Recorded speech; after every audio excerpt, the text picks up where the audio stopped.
시청자, 왜 이재명 대통령은 유럽 순방 한복판에서 굳이 화상으로 회의를 잡아서 부정선거 얘기를 꺼냈을까요? 다들 이번 발언이 그냥 의례적인 메시지 관리라고 생각하실 텐데요. 아닙니다. 이건 그것보다 훨씬 무거운 신호예요. 왜 지금 이 타이밍에 굳이 입을 열었을까요? 그리고 왜 같은 발언 안에서 선관위 부실은 인정하면서도 음모론은 정조준했을까요? 이 발언의 표면, 그 안의 동기, 그리고 그 결과로 벌어질 일까지 한층씩 가보면 그림이 완전히 달라집니다. 미리 한 가지만 말씀드리면 이번 발언은 형식적으로는 한 단락인데 사실 두 개의 이 적을 동시에 정조준한 발언입니다. 하나는 선관위 부실, 또 하나는 그 부실을 악용해서 음모론을 퍼뜨리는 네트워크. 이 두 개가 같은 자리에서 묶여 나왔다는 거. 이게 핵심이에요. 그리고 같이 묶인 게 또 있습니다. 청년 정책, 경제 성과, 외교 성과 한 발언 안에 다 들어가 있어요. 이게 우연이 아니라는 거 오늘 끝까지 보시면 보입니다. 이건 단순히 대통령이 선거 관리 부실을 짚은 발언이 아닙니다. 12.3 비상계엄 사태 이후 1년 그 잔존 네트워크와 정부 사이의 첫 공개 충돌 선언이에요. 그런데 주류 언론은 이걸 그냥 대통령이 선관위 비판했다 정도로 받아쓰기 하고 있어요. 보수 매체는 더 노골적이에요. 선관위 부실 부분만 떼서 보도하고 정작 음모론, 정조준 부분은 작게 다루거나 아예 빼버립니다. 왜 그럴까요? 이 질문 하나만 따라가도 그림이 보입니다. 오늘 세 층으로 들여다보겠습니다. 첫째, 대통령이 정확히 뭐라고 했는지 표면. 둘째, 왜 지금 이 시점에 이걸 꺼냈는지 동기. 셋째, 이게 앞으로 어디까지 갈지 결과. 마지막은 12.3대 자뷰입니다. 먼저 이 표면부터 보겠습니다. 이번 발언이 나온 자리 제37차 수석보좌관 회의입니다. 그런데 형식이 특이해요. 대통령이 유럽 순방 중이라 화상으로 잡은 회의예요. 발언 첫머리에서 대통령 본인도 비서진들 마음 편하고 좋은가요? 라고 농담을 던지면서 시작합니다. 분위기는 격식 없고 편안한데 정작 발언 후반에 들어간 메시지는 무겁습니다. 유럽까지 가서 화상으로 회의 잡으면서까지 짚어야 할 만큼 급한 문제였다는 거예요. 더 흥미로운 건 이 의제를 누가 올렸느냐입니다. 기자 질문에 답한 게 아니에요. 대통령이 직접 본인 모두 발언 안에 챙겨 넣은 의제입니다. 즉 의제 설정 단계부터 대통령이 주도했다는 얘기입니다. 그리고 이 모두 발언 안에 들어간 다른 의제들을 보세요. 청년 세대 소득만 줄어드는 양극화 문제, GDP 10.5% 50년 최고치, 적극 행정, 여름 재난 대비, 방학 돌봄 공백, 다 굵직한 민생 의제들입니다. 그 사이에 음모론 얘기가 끼어 있어요. 격이 다른 의제들 사이에 끼웠다는 건 대통령이 이걸 정치 이슈가 아니라 민생 거버넌스 이슈로 다루겠다는 신호입니다. 이 발언 안에서 대통령이 인정한 게 두 가지입니다. 첫째, 변명의 여지 없는 선관위의 투표 관리 부실이라는 표현을 썼어요. 변명의 여지 없는 이 5글자가 핵심입니다. 보통 정치인 발언에서 여지가 있다 정도로 빠져나갈 자리에 굳이 여지가 없다로 박았어요. 둘째, 이 사태가 K민주주의와 대한민국 국격에 심각한 오점을 남겼다고 못 박았습니다. 그리고 가장 중요한 한 줄, 참정권 침해에 대한 국민들의 정당한 문제 제기를 다 인정하고 수용한다고 했어요. 이게 무슨 얘기냐면 정부 입장에서 이 비판은 받는다고 선언한 거예요. 윤석열 정부가 자기 책임 사안에서 보여줬던 그 방어 패턴, 부정, 회피, 그리고 결국 책임 떠넘기기 이거랑 정확히 반대로 가는 겁니다. 같은 자리에서 사과하고 같은 자리에서 인정하고 그 다음에 그걸 악용하는 세력을 향해 칼끝을 돌렸어요. 자, 여기서 두 번째 칼끝 얘기로 넘어갑니다. 대통령이 정확히 뭐라고 했냐? 터무니없는 음모론을 선동하는 세력들이 또 고개를 들고 있다고 했어요. 그리고 이건 단순한 비판이 아닙니다. 구체적인 행위들을 열거했습니다. 현장 경찰관을 상대로 위해를 가하기도 하고 주변 시민들을 위협하기도 하고 이해할 수 없는 검색 행위를 하고 출입을 막고 업무 방해를 하고 있다. 이 정도면 음모론 토론의 영역이 아닙니다. 형사사건이에요. 이쯤 되면 이건 음모론이 아니라 그냥 난리친 거예요. 경찰 위협하고 시민 위협하고 음모론이라는 단어조차 아깝습니다. 그리고 대통령이 마지막에 박은 한 문장이 결정적입니다. 법과 원칙에 따라서 합당한 책임을 물어야 한다고 했어요. 이게 왜 결정적이냐? 음모론 자체를 처벌하겠다는 게 아니에요. 음모론을 펴면서 저지른 폭력행위, 업무 방해 그 부분을 처벌하겠다는 겁니다. 표현의 자유와 형사 책임의 경계선을 정확히 그어놨어요. 이 구분 의도된 거예요. 음모론자들이 흔히 쓰는 표현의 자유 탄압 프레임을 사전에 차단한 겁니다. 그리고 같은 발언 안에 한 가지 더 흥미로운 게 있습니다. 대통령이 이날 청년 정책에 상당한 시간을 할애했어요. 1분기 가구주 월평균 명목소득 조사에서 전 세대 가운데 유일하게 2030 청년 세대의 소득만 뒤로 갔다는 얘기. 그리고 청년 정책 전담 기구 설치 검토 속도를 내자고 했고 청년 체감도 지수를 새로 만들자는 제안까지 나왔어요. 환경 영향 평가하듯이 모든 정책이 청년 삶에 어떻게 영향을 미치는지 지표로 만들겠다는 거예요. 이게 음모론 얘기랑 무슨 상관이냐. 음모론 네트워크가 가장 공격적으로 흡수하려는 인구 집단이 누구냐를 보면 답이 나옵니다. 노년층의 반공반사, 그리고 경제적으로 좌절한 2030 남성층. 이 두 집단이 5년째 음모론 콘텐츠의 핵심 소비자예요. 그러니까 청년의 삶을 회복시키는 정책과 음모론 인프라를 해체하는 정책은 같은 전선의 두 축입니다. 한쪽만 해서는 안 되는 거예요. 그래서 같은 발언에 묶였습니다. 그런데 여기까지가 표면입니다. 진짜 흥미로운 건 같은 발언 안에 한 가지 신호가 더 숨어 있다는 거예요. 결국 대통령 발언의 핵심은 명확해 보입니다. 선관위 부실은 인정한다. 그러나 그걸 악용한 음모론은 용납하지 않는다. 깔끔한 메시지죠. 여기서 정리하고 다음 뉴스로 넘어가도 될 것 같습니다. 맞아요. 사실 이 정도면 충분합니다. 대통령이 입장 정리했으니까. 그런데 한 가지 놓치면 안 되는 게 있어요. 이 발언이 왜 하필 2년차 국정시작 메시지와 같은 자리에서 나왔는가? 이건 우연이 아닙니다. 대통령은 같은 발언 안에서 청년 정책, GDP 10.5%, 외교 성과를 다 짚었습니다. 그 사이에 음모론 정조준이 끼어 있어요. 이게 단순 발언 관리였다면 별도 자리에서 나왔어야 합니다. 이게 같은 자리에서 묶었다는 건 연결되어 있다는 신호입니다. 이 프레임이 굳어지면 누가 가장 이득을 보는지 한번 생각해 보세요. GDP가 50년 만에 최고치를 찍고 있는데 그 뉴스가 부정선거 음모론 노이즈에 묻혀버리면 누가 가장 좋아할까요? 호랑이와 곶감 효과 노리는 거예요. 진짜 무서운 건 따로 있는데 음모론으로 시선 끌어놓고 본질은 가리는 거죠. 왜 음모론 네트워크가 지금 이 시점에 다시 고개를 들었는가? 이 질문 하나만 따라가 봐도 12.3까지 연결됩니다. 문제는 여기서부터입니다. 이 음모론 네트워크 처음 만들어진 게 언제일까요? 2020년 4월 총선 직후입니다. 그때 처음 부정선거론이 조직적으로 나왔고 그게 5년 동안 굳어졌어요. 구성 요소는 대충 이렇습니다.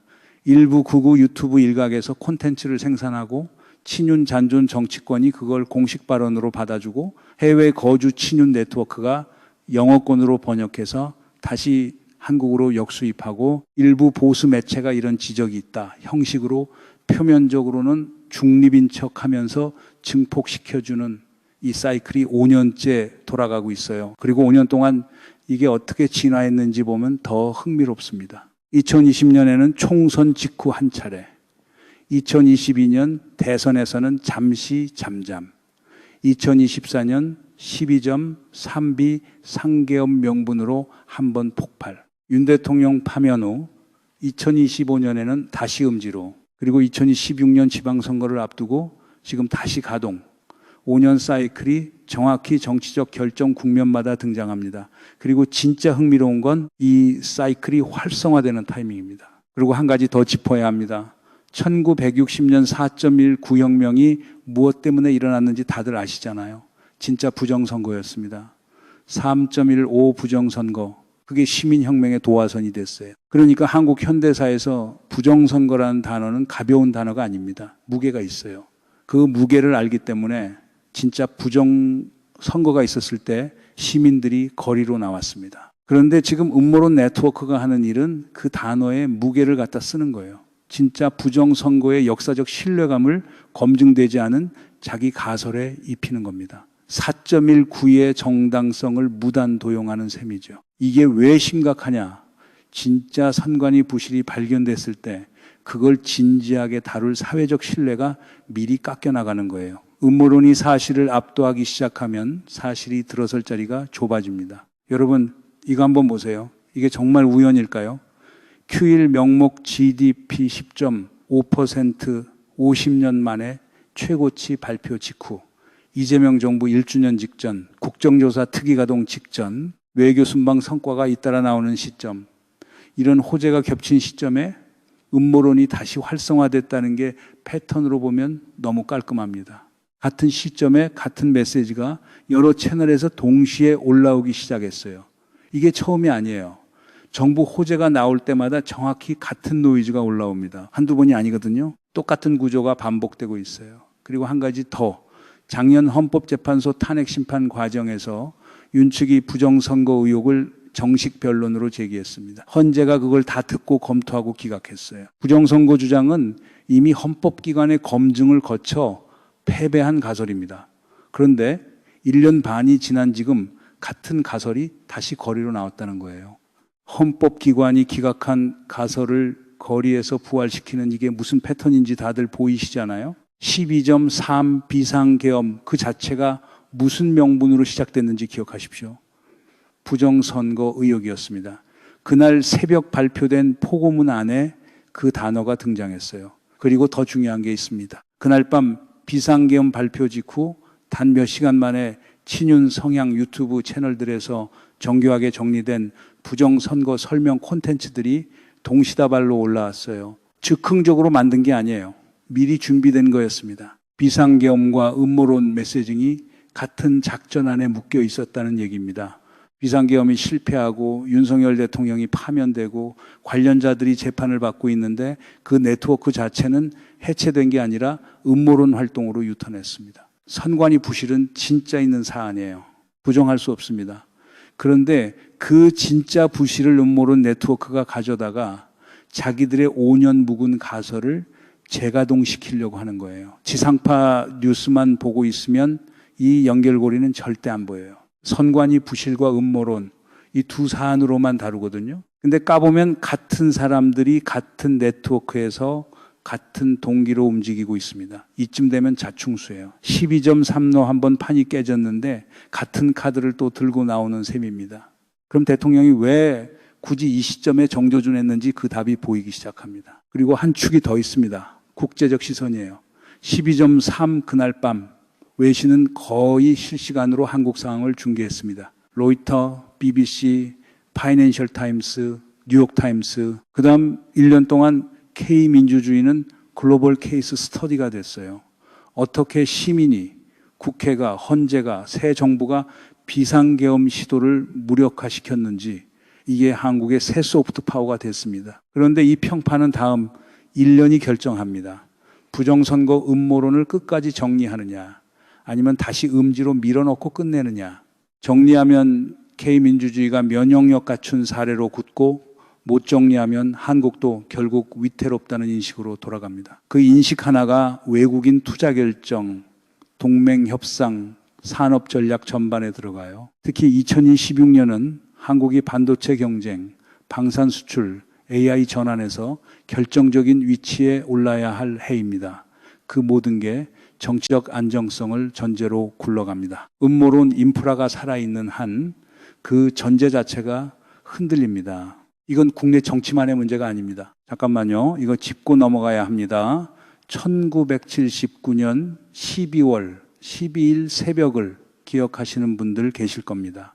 군인들이 권력을 잡은 그 새벽, 그리고 그 권력이 어떻게 계엄 명분을 만들어냈는지도 45년이 지나서 같은 구조가 다시 등장했습니다.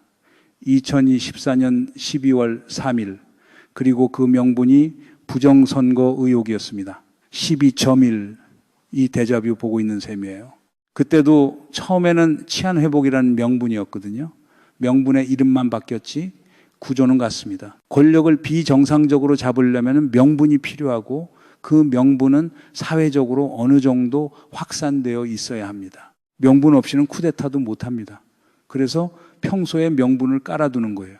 5년 동안 부정선거론이 거리에서 사라지지 않은 이유, 그게 신념이라서가 아닙니다. 그게 필요한 사람들이 있어서요. 그게 인프라예요. 음모론은 신념이 아닙니다. 인프라입니다. 이 문장 한 번 더 들어보십시오. 음모론은 신념이 아니라 인프라입니다. 5년 동안 인프라가 깔렸고 12.3대 한 번 가동됐고 지금 다시 점검 단계에 들어간 거예요. 점검을 끝낸 뒤 언제 가동되는지 그 답은 다음 정치적 분기점에 달려 있습니다. 이 인프라가 왜 지금 다시 활성화되는지 답은 곧 나옵니다. 대통령이 발언에서 직접 짚었습니다. 이번 주부터 국정조사 특위가 가동된다. 그리고 헌법기관인 선관위에 협조를 요청한다고 못 박았어요. 이게 단순한 선관위 조사가 아닙니다. 부실의 책임자 식별 그리고 음모론 네트워크 추적 이 두 트랙이 동시에 굴러갈 가능성이 큽니다. 선관위가 이 협조 요청을 어떻게 받아들이는지가 다음 분기점이에요. 헌법기관 간 협조 거부 시 정치적 책임이 무거워집니다.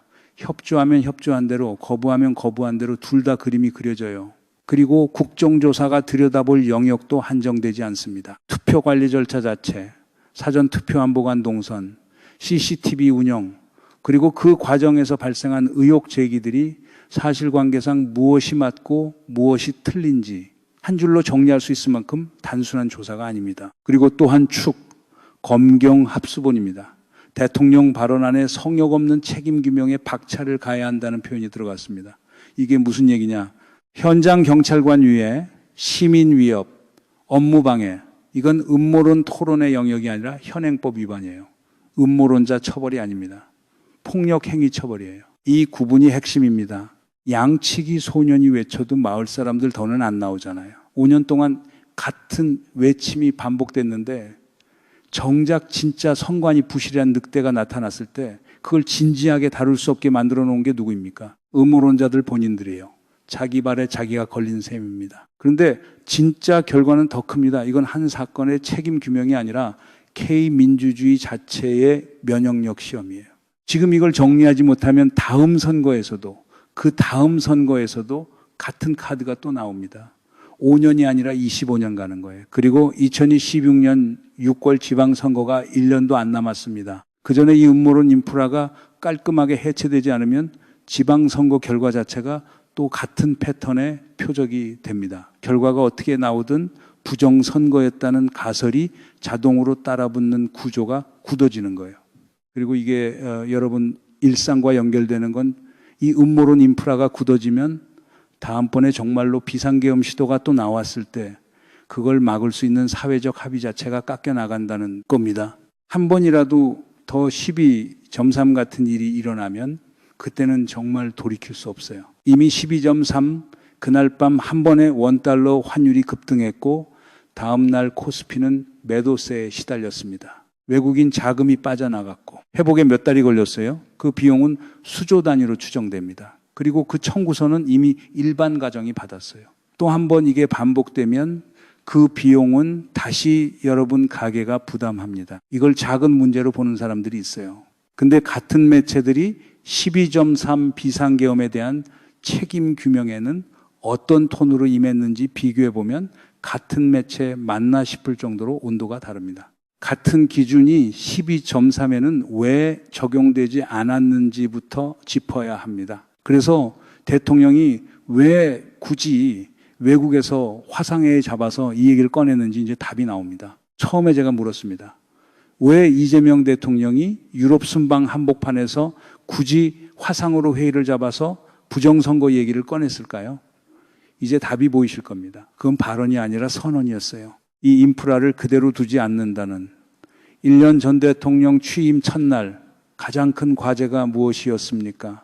12.3의 혼란 수습이었습니다. 그 1년이 지나 지금 2년차 첫 메시지 안에 다시 같은 그림자가 등장합니다. 수습이 끝난 게 아니라 이제부터가 본 게임입니다. 1년 동안 한국 민주주의가 보여준 회복력이 정말 만만치 않았어요. 시민이 거리에 나섰고 국회가 표결했고 헌재가 결정했고 검찰이 기소했고 새 정부가 출범했습니다.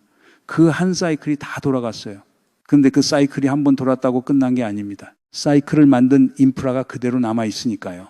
여러분이 뭔가 이상하다고 느꼈던 그 감각 12.3 이후에도 뭔가 정리가 안 된 것 같다는 그 느낌, 그게 정확했던 겁니다. 남은 질문은 하나입니다. 국정조사가 시작됐을 때 그 진상규명이 선관위 부실에서 멈출 것인가, 아니면 그 부실을 누가 어떻게 음모론으로 가공했는지까지 추적할 것인가. 첫 번째에서 멈추면 5년 후 같은 자리에 다시 서 있게 됩니다.